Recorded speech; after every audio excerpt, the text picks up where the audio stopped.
कार्तिक महात्म्य 27वां अध्याय। कृष्णा और बेनी नदियों का उपाख्यान।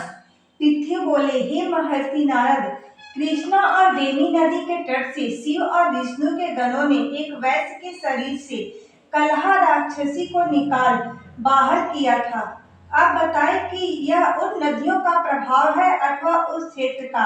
हे धर्मज्ञ, इसमें हमको बड़ा संदेह है, सो आप दूर करें। नारद जी बोले, हे राजन, कृष्णा साक्षात कृष्ण का शरीर है और बेनी शिव जी का स्वरूप है, अतः इनके प्रभाव को चतुर्भुज ब्रह्मा भी नहीं कह सकता। फिर भी उनकी उत्पत्ति के विषय में बताता हूँ। पहले चाक्षुष मनवंतर के आरंभ में ब्रह्मा जी ने रमणीक सहयाद्रि पर्वत के शिखर पर यज्ञ करना चाहा। यज्ञ की सामग्री इकट्ठी करके वे देवगणों के साथ विष्णु और महादेव को संग लेकर उसके शिखर पर गए।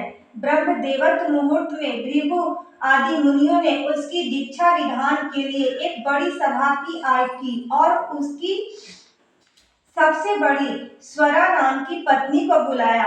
वह धीरे धीरे चली। तब भृगु जी विष्णु से बोले, हे विष्णु, स्वरा आपके बुलाने पर भी शीघ्र नहीं आई। मुहूर्त बीता जा रहा है, अब दीक्षा विधि कैसे पूर्ण होगी? श्री कृष्ण बोले, जो स्वरा नहीं आती है तो यहाँ गायत्री की दीक्षा विधान क्यों करिए?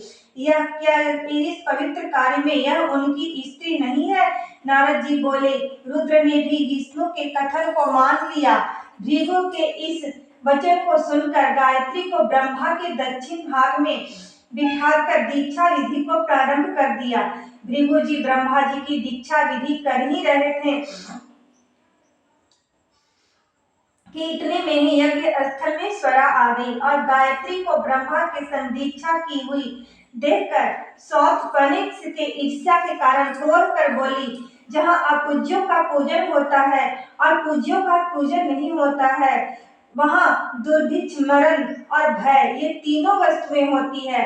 जो यह दक्षिण भाग में मेरे आसन पर बैठी है, इससे यह गुप्त रूप वाली नदी होएगी और सदा अदृश्य रहेगी और मेरे आसन पर मुझसे छोटी को बैठा दिया है, इसलिए तुम भी जड़ बनकर नदी हो जाओ। तब गायत्री ने भी उसके शाप को सुनकर क्रोध के मारे कांपते हुए होठों से देवताओं के रोकने पर भी स्वरा को श्राप दे दिया। गायत्री बोली, ब्रह्मा जी तेरी भांति मेरे भी पति हैं, तूने मुझको वृथा श्राप दिया है, इससे तू भी नदी हो जा। नारद जी बोले, तब शिव, विष्णु आदि सब देवता हाहाकार करते हुए दंडवत करके स्वरा से प्रार्थना करने लगे, हे देवी, तुमने ब्रह्मादि हम सब देवों को जो श्राप दिया है, सो सब जड़ी भूत नदी बन जाएंगे, अतः ये तीनों लोक नष्ट हो जाएगा। ये श्राप तुमने बिना विचारे दे दिया, इसको वापस ले लो। स्वरा बोली, हे देवताओं, तुम लोगों ने यज्ञ के प्रारंभ में गणेश जी का पूजन नहीं किया था, इस कारण मेरे क्रोध से यह विघ्न निस्संदेह पैदा हुआ है। मेरा यह वचन निश्चय है, झूठा नहीं है।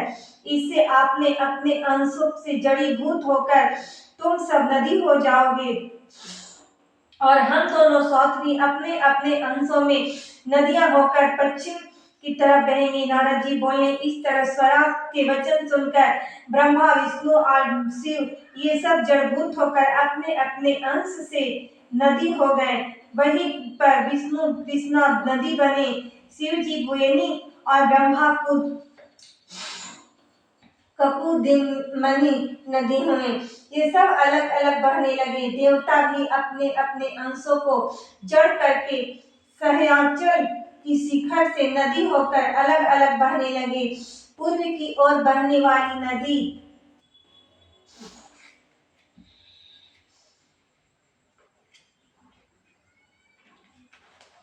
देवताओं के अंश से उत्पन्न हुई और पश्चिम से बहने वाली नदियां उनकी स्त्रियों के अंश से उत्पन्न होकर बहने लगी। पश्चिम की ओर बहने वाली गायत्री और स्वरा नदियां सावित्री नाम से प्रसिद्ध हुई। ब्रह्मा जी ने वहां यज्ञ के लिए विष्णु और शिव इन दोनों की स्थापना की, अतः वे दोनों महाबल और अति बल नामक प्रसिद्ध देवता हुए। कृष्णा और बेनी के इस उपाख्यान को जो मनुष्य सुनेगा और सुनावेगा उनको इनके दर्शन और स्नान का फल मिलेगा। प्रेम से बोलिए श्री विष्णु भगवान की जय। इति श्री 27वां अध्याय।